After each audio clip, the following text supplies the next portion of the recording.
Well, we're joined now by former Interior Minister and former Chief of Army Staff, Lieutenant General Abdurrahman Dambazau. Good to see you and thanks for your time. Well, for a lot of people, this may look like deja vu. 2015 till this moment is the same rhetoric. You have had time to oversee some of the key concerns internally. Now, help us paint a picture of what truly is the challenge with security in Nigeria. Well, thank you very much for inviting me to say a few words on this. As you are maybe aware, or you are aware of the fact that pre-2015, the situation in the northeast was very bad because about 14 local governments were under the control of Boko Haram. But from 2015, things have changed. As a matter of fact, if you check the Global Terrorism Index report of 2022, it's clearly indicated there that Boko Haram related death has dropped from 2,131 in 2015 to 448 in 2022. So that is a remarkable drop. And the reason is not far-fetched. The fact that the insurgent group has been degraded, they no more control the expanse of territory they had controlled before 2015. And also the fact that during this period, a lot of efforts had been made to procure the necessary weapons and equipment, and also improve the welfare of personnel. So that made a lot of difference in the battlefield. But by and large, we have to understand that fighting insurgency, which also comes with terrorism and violent extremism, is not an easy task anywhere in the world. We've seen examples of very advanced countries who have gone into such venture and after 20 years left without achieving their objectives. But that is not the case. Our own case is even different here because we are fighting people who are non-state actors and people who are living with us. They are Nigerians mostly, and people who live within the communities. People who don't have any form of identification as soldiers or something like that. So it's a very difficult situation because you have to fight with caution. With caution in the sense that you don't need to enlarge collateral damage. Sometimes we have to be sensitive to the fact that when you hit people who are innocent, also the human rights organizations and institutions will shout, even though it's not deliberate. So it's a very difficult task to fight your own people who are non-state actors. But by and large, I will say that a lot has been achieved. And of course, the Tinubu-Shetima administration have designed their manifesto in the form of action plan for a better Nigeria, which they drew up a seven-point agenda for security agenda for the period of their term. Fantastic, and you've painted an interesting picture while re-echoing what we've heard from President Muhammadu Buhari in the past, saying the issue of collateral damage, seems to tie the hands of the army on the battlefront. But how can Nigeria really best tackle insecurity? You're once quoted as saying that good governance is a major panacea to the insecurity challenges that Nigeria faces. Will it take just good governance or more, maybe political will at the highest level, to tackle insecurity? Well, political will is part of good governance, I must say. But by and large, tackling insecurity takes a lot. And I don't think it's an issue that can be left to security forces alone.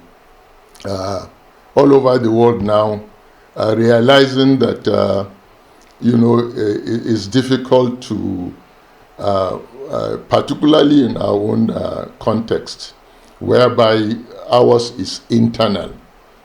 We rarely have external threat as such, but mostly ours is internal. And if you look at, as you mentioned earlier, all the geopolitical zones, the threats are coming from Nigerians themselves. So we need to look at it from a wider perspective, and I think that is what Tinubu Shetima agenda is all about. We're not looking at security just from the perspective of the traditional military, that is in terms of the use of force.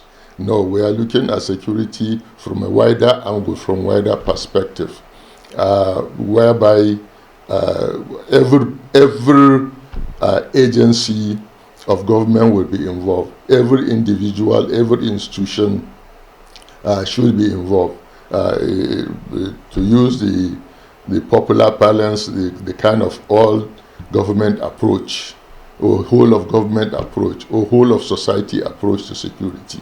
And I think that is the best, because there are certain issues security related, that cannot be solved by force, but through conflict resolution mechanisms. Let me comment for here. instance. Yes, there are certain things.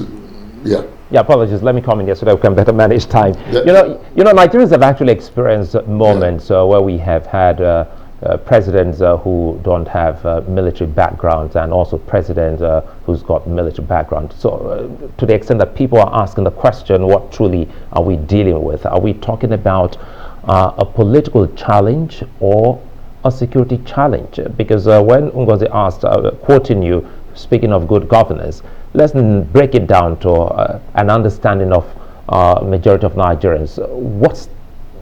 What are we dealing with?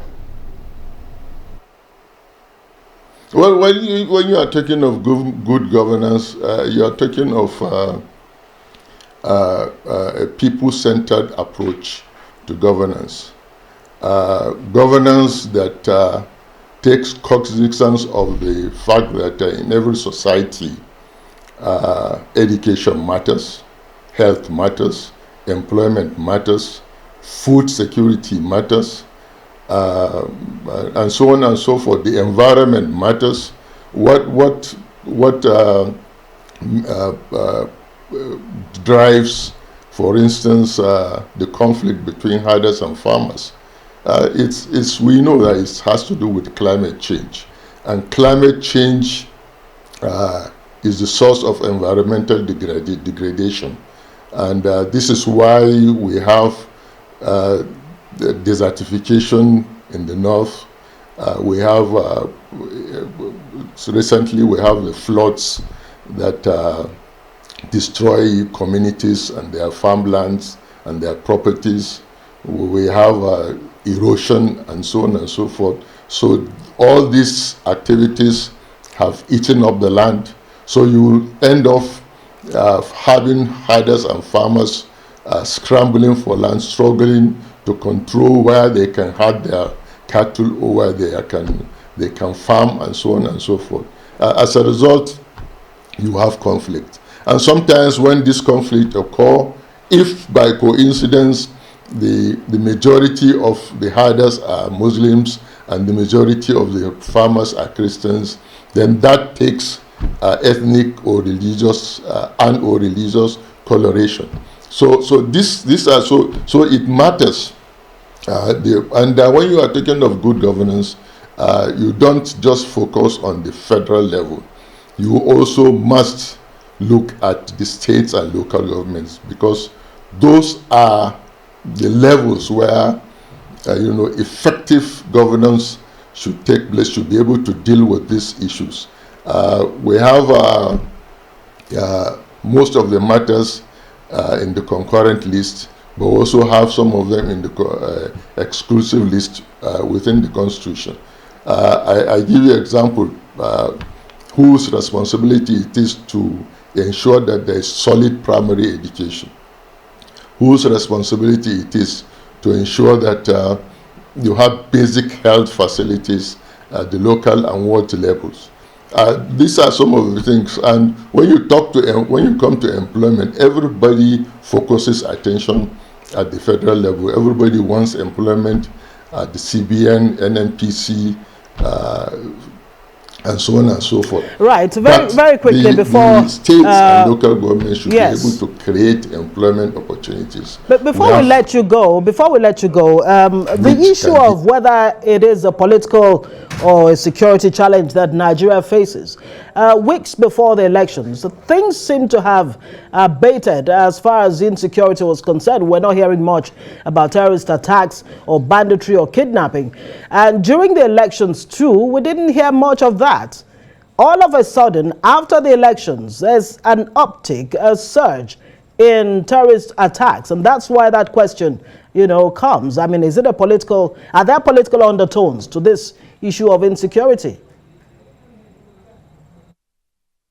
To sideline or sidetrack or take shortcut and to the disadvantage of the system.